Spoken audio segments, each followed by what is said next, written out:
Paul. Fabulous song. Wonderful. And here we are. So I just want to make a little bit of a correction, something that Paul said, because he was absolutely right that the theme of the week is freedom from discord. But actually, it is a seasonal thing. We do things just a little bit different here. Oftentimes, spiritual centers will do a monthly theme. I'm a slow learner. So for me, what I think is more interesting and juicy is, as opposed to just spending a month on a theme and just kind of, running them through like Joppa beads, it's like, why not spend a season on a theme and just let it really kind of sink in? Like Lee was saying, to go slow with it, to let it kind of into us. And so my offering then for this season, and how appropriate for summer and the fullness of what it is and the expansion of things and all the elementals being up there and the holidays that we have as a nation, us in France, because the French Revolution, Bastille Day is the 14th of July. So we're in kind of an idea of what liberation or freedom means that way.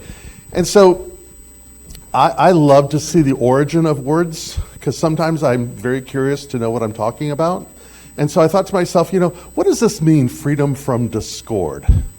Ponder that.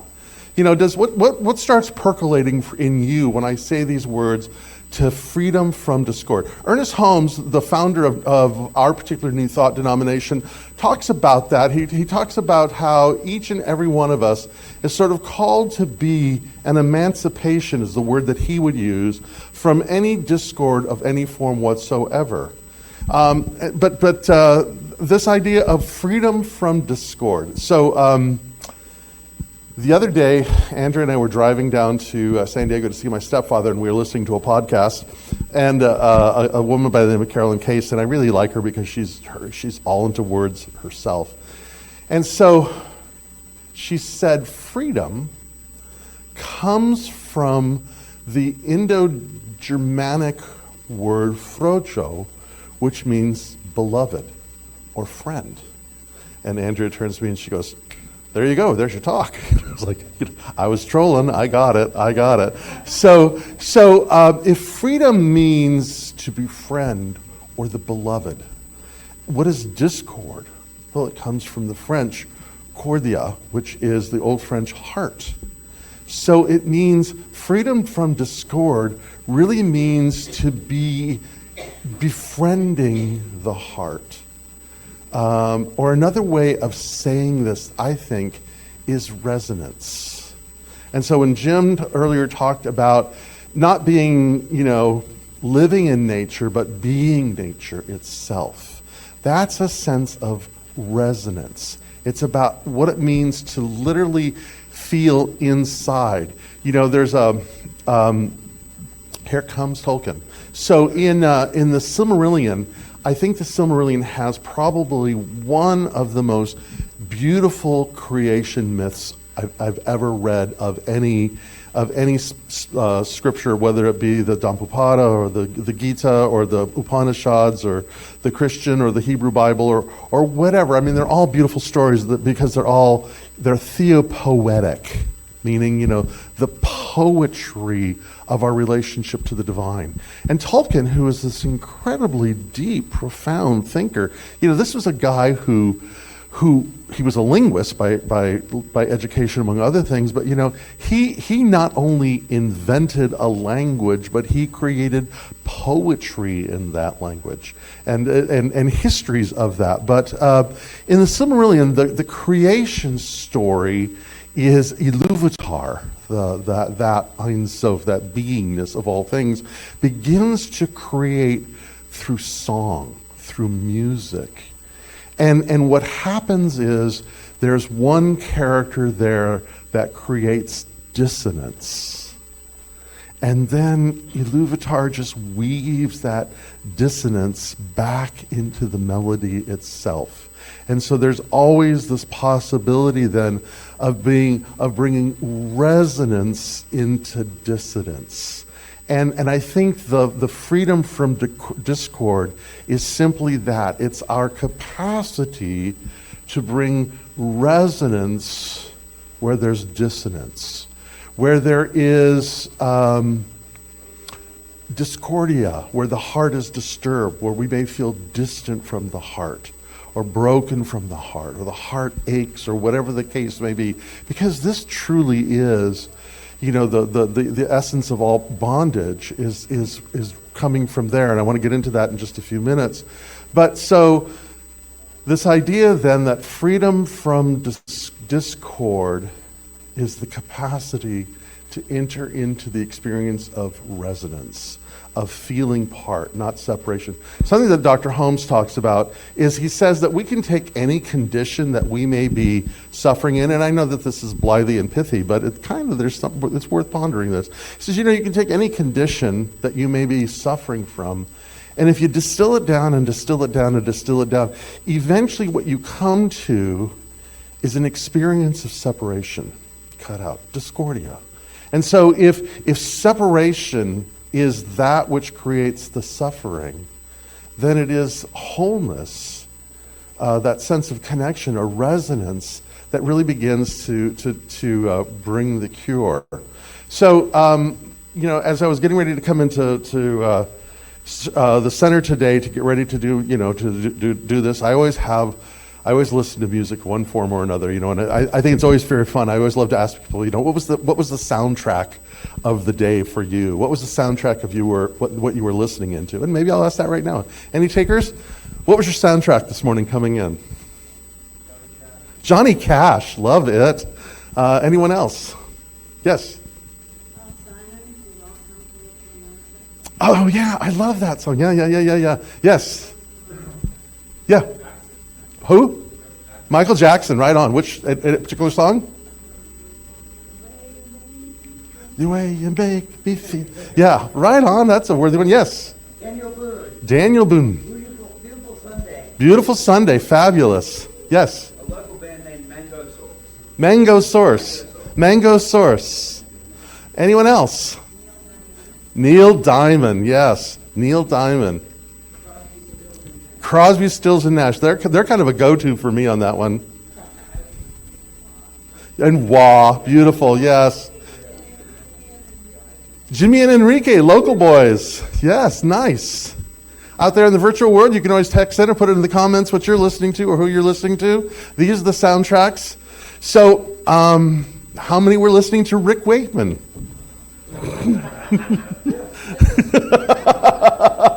How many even know who Rick Wakeman is?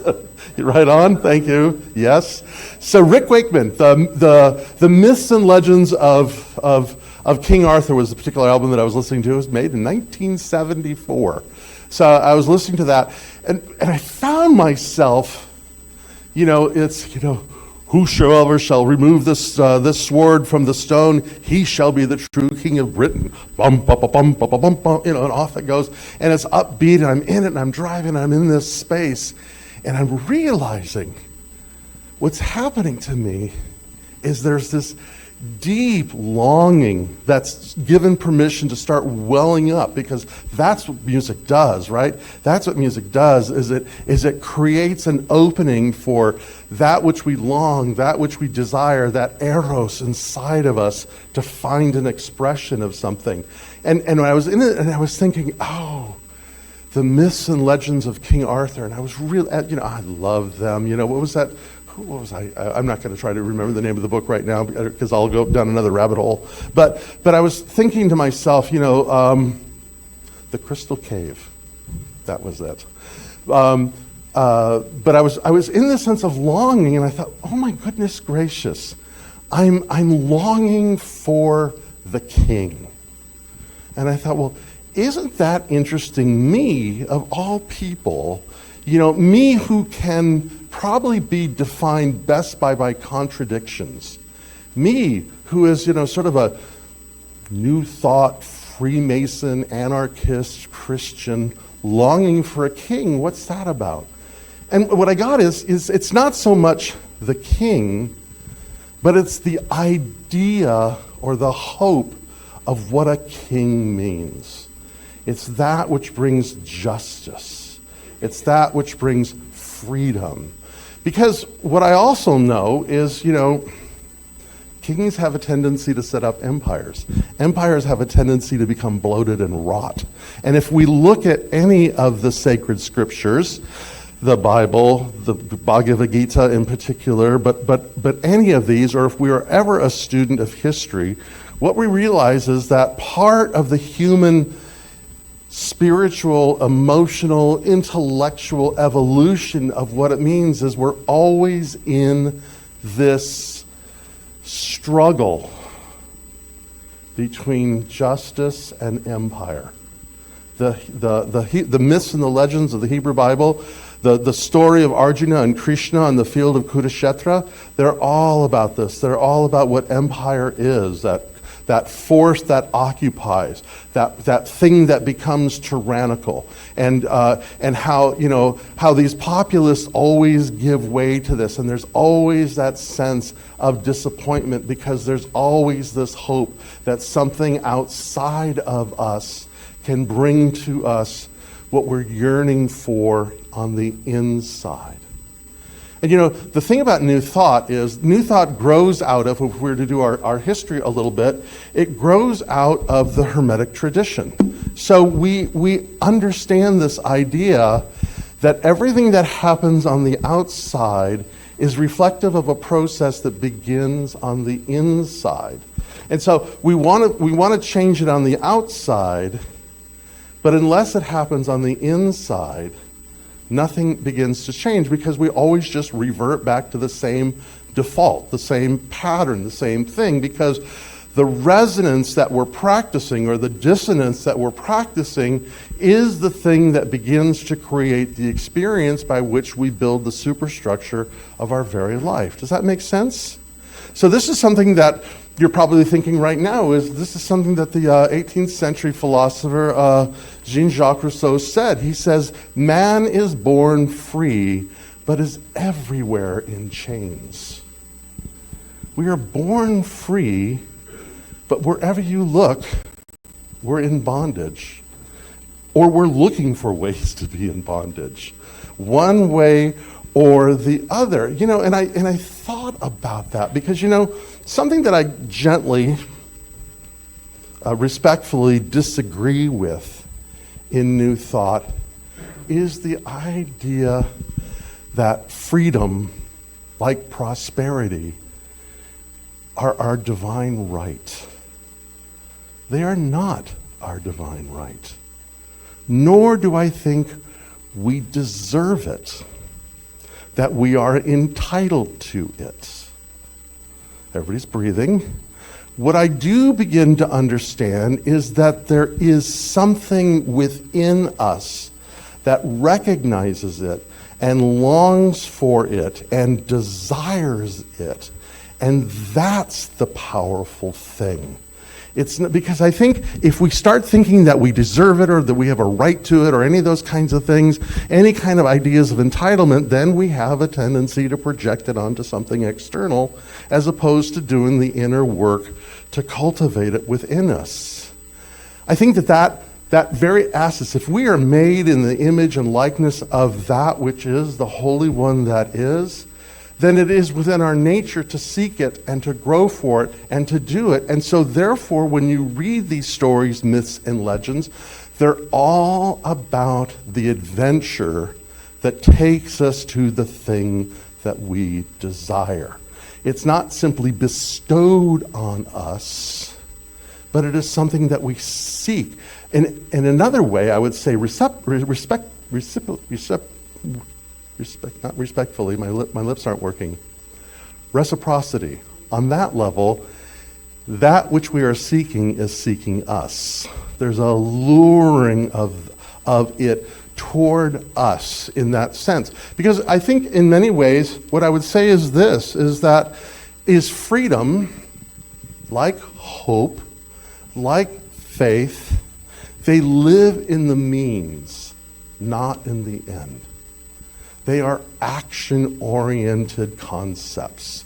One moves towards freedom to sustain freedom. One moves towards hope to sustain hope. One moves towards faith to sustain faith. They don't just sort of fall out of the sky, and they don't just sort of magically appear. But it's a level at what happens on the inside. Are you with me on this one so far? So I think about that, and again, what I would offer is this. It's a state of being. It's a state of consciousness. And what I would also offer in that is a formula that I want to offer to you that comes out of Tolkien. And I think I'm going to give you the formula first, and then I'll circle back to the formula. But before that, I want to say something about why I admire Tolkien. What are the many ways I do? And not that I think he's the second coming, nor do I want him to be king, because we probably would disagree on a lot of things. He was a traditionalist, I'm not. But there's things about, this is a man who was remarkably moved by the tremendous loss of those who he loved and was closest to during the First World War. This was a man who was deeply moved and driven by this incredible love for this woman, Edith, where there were so many obstacles about him being able to finally achieve her, and they were happily married and had beautiful children and all of that. But there was a story about that. He was a linguist, like I said, who created these incredible worlds of imagination. In fact, one of the interesting things about The Hobbit is that The Hobbit was revised several times as he was writing Lord of the Rings and realizing that in order for Lord of the Rings to be congruent, he needed to rewrite history in The Hobbit. And that's a principal difference between literature and history. In literature, you are allowed to go back and change history. In history, you're not allowed to go back and change it. It's what is. And you learn from it, you grow from it, you have insights from it, but you don't basically say, no, it didn't happen that way. You accept the fact that it happened that way, and then we're at a choice. Because for Tolkien, as this incredible person that he was, who did this incredible body of work, for him, we would understand that he is the sum of all the experiences that he went through and were part of who he was, produced the choices that he made that brought him to create this incredible body of literature and so on and so forth. Not unlike you. That you are the sum total, this moment, of all those experiences and decisions that you have made. And here you sit, now in this moment, always at a place where there is an intelligence that is luring. There's something that is inviting. There's a beingness that we are part of that is always doing. So yes, Tolkien was the sum. You are the sum. I am the sum. So is the tree outside. So is that murder of crows you saw driving in. So is every beautiful oak tree that we celebrate at the summer solstice. So is everything in this world a sum of its experiences. And so when we look at the world where it is today, how did it get here? It got here from all those experiences and all those choices of everything that was participating on this planet, bringing us to where we are at this moment. And so is the solar system. And so is the galaxy. And so is the universe. That nothing is independent on its own. This idea that something is separate from all that is nonsense. It's not.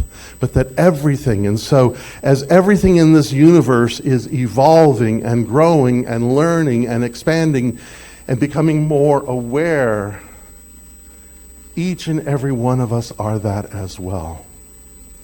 We could almost say that we are an intelligent universe becoming self-aware by the very fact that we are having a conversation about it. That we are the eyes and the ears, the hands and the feet of an expanding universe, an intelligent universe that is finding its expression as each and every one of us. And so the formula, thought I lost it, huh? So the formula, I want to say, comes from one of the characters in The Hobbit. And The Hobbit is, the beauty of The Hobbit, there's so many things about The Hobbit that I love, but we're not going to do The Hobbit, we're doing The Lord of the Rings. But I will do The Hobbit for you, or you can do The Hobbit yourself. By the way, there's a great recording, Andy Serdikas, who did it on Audible. It's fabulous, so you can listen to it as well. But anyway, first of all, is that within each of us, even when we try our very best to suppress it, there is a yearning for adventure. Admit it to yourself this moment. You are longing for an adventure of one form or another. Something is there, and there is a wisdom that when we least expect it, that will come. And so there's this excitement that we're on an adventure, and the more conscious we become of the fact that we are on an adventure, it's kind of like what Carol was saying, call it a game, call it whatever you want to call it, but there's something that's yearning in us to expand, to grow, to have this adventure. And so in The Hobbit also, the formula, I am going to get to the formula, in The Hobbit also, the formula of how one achieves freedom from discord. There is a character in there. He's a dwarf king. His name is Thorin Oakenshield. Everybody know Thorin Oakenshield? He waved his hand singularly alone, like a candle in the wind. That's okay. I'll tell you about Thorin Oakenshield, a little bit about him. He's a dwarf. Dwarfs were one of the races of beings that are in this incredible world that was created by Tolkien. And, dwarves love to create. They're artists, they're artisans. They come from the earth, they build, they love gold, they love jewelry, they love all these things. Power. Power corrupts. Power corrupts. The desire for more corrupts. One of the things about The Lord of the Rings, as we'll get into it, is how none of us are immune to the lure of more. I can do it my way. So Thorin gets this, but Thorin then, at the end of his life, he is conversing with Bilbo, and Bilbo is this trickster. He's this everyman. He's this character. He's a hobbit. Hobbits are a simple folk. They like comfort. They like having 2 breakfasts. They like having after dinner. I love hobbits. I relate to hobbits. But Thorin says this. These are wise words I'm about to say. I think the wisest words I've ever spoken, honestly. So, at the end of his life, as Thorin is reflecting upon his life and he's speaking to Bilbo, he says this: if more of us valued food and cheer and song above hoarded gold, it would be a merrier world. Right? If all of us valued food, the sharing of a meal, of cheer, of song, of fellowship, of good times that we spend with others, if we love that more than we hoarded or kept in or wanted to protect the things that we have, how much better a world we would be in.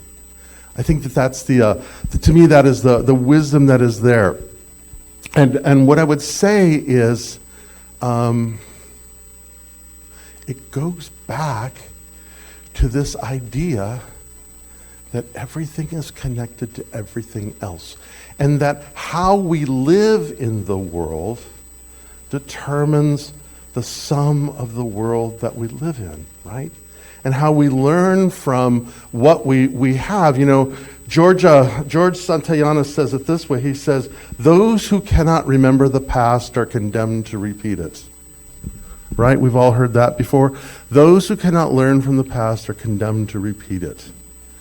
And let me just say this as well, something that my teacher used to say.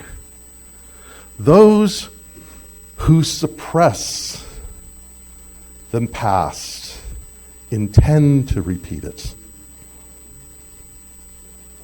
Yeah. Those who don't remember are sort of condemned to repeat it. Those who suppress it intend to repeat it. And we should watch that as that kind of unfolds to where it is. But, if we go to this idea that everything is interconnected to everything else, something that Pierre Teilhard de Chardin would call holons. That everything is complete within itself, but part of something greater than itself. An atom is complete within itself, but part of something greater than itself called a molecule. And a molecule is complete within itself, but it's part of something greater than itself called a cell, an organ, a body, a species, a planet, whatever, however you want to go. But that everything is complete within itself, but then part of something greater than itself. So, we are moving to one of my favorite holidays this year, which is the 4th of July. And what I love about the 4th of July, I love a lot of things about the 4th of July, but it is, it's sort of like,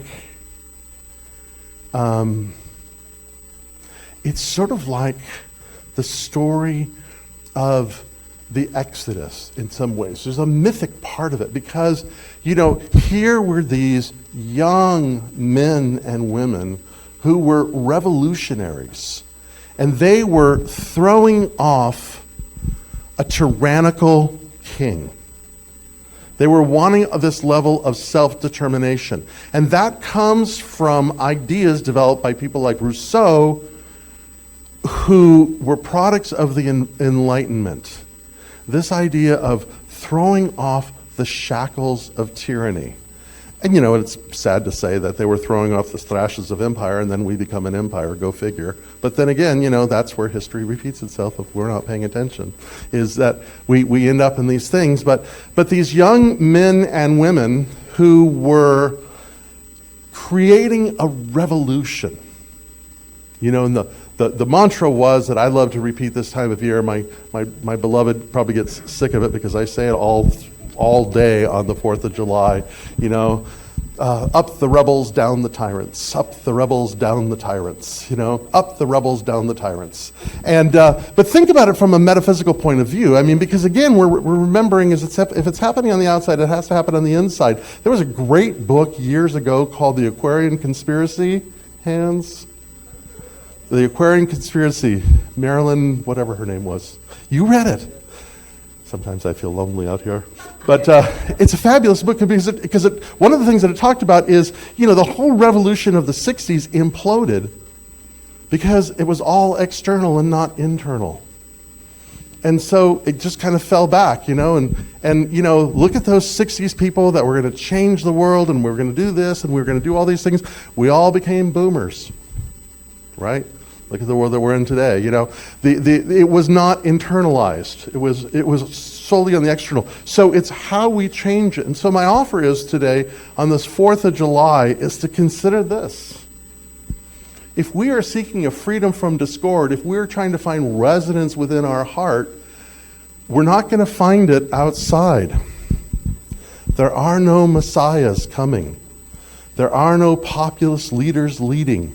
There is no technology available. There is no political discourse that is there. None of those things will save us because, by the way, when we look back in history about how those things worked, never. Maybe there's something else. Maybe there's something else. St. Paul said it. Very interesting. St. Paul wrote a really interesting letter to a community in a town called Corinth. And what was happening in this town of Corinth is that the community was fighting. Everybody thought they were right about this and how you dress and what you eat and what you do and how all these things were doing and all this kind of thing. And the thing about being right is you make everybody else wrong. And the more right you think you are, the less teachable you become. You become calcified in an idea. And Paul, he was a process thinker, whether he knew it or not, consciously, because the process theology had not been developed, or neither had Teilhard, or he had not read The Hobbit. But what he did say is, we have to look at a community like a body. That if everything is connected, think of it as a body. And what that means that every part of the body deserves nurturing and caring and taking care of and being aware. And that every part is important, because if one part of the body is in discord, and we have all had a sore toe or a headache or a thrown back or whatever the case, the whole body feels it. It's the same with a community. It's the same with a nation. If there is discord anywhere, we all feel it. And how we deal with it is to love the body, to nurture the body. There is ancient Hebrew wisdom from the first of what we believe of the known prophets, Hosea. And I think he gives an image of how we go about doing this. He says, I will espouse you forever. This is the Holy One speaking. I will espouse you forever. I will take you as my beloved forever. And I will espouse you with righteousness and justice, and with goodness and mercy. And I will espouse you with faithfulness. Then you will know the Holy One. If you want to find resonance, if you want to experience freedom from discord, then pursue above everything else justice, right livingness, goodness, mercy, not power or control, but justice and mercy. And then we will find resonance. And the easy way to do that is, if more of us valued food and cheer and song above hoarded gold, it would be a merrier world. Up the rebels, down the tyrants. Happy 4th of July.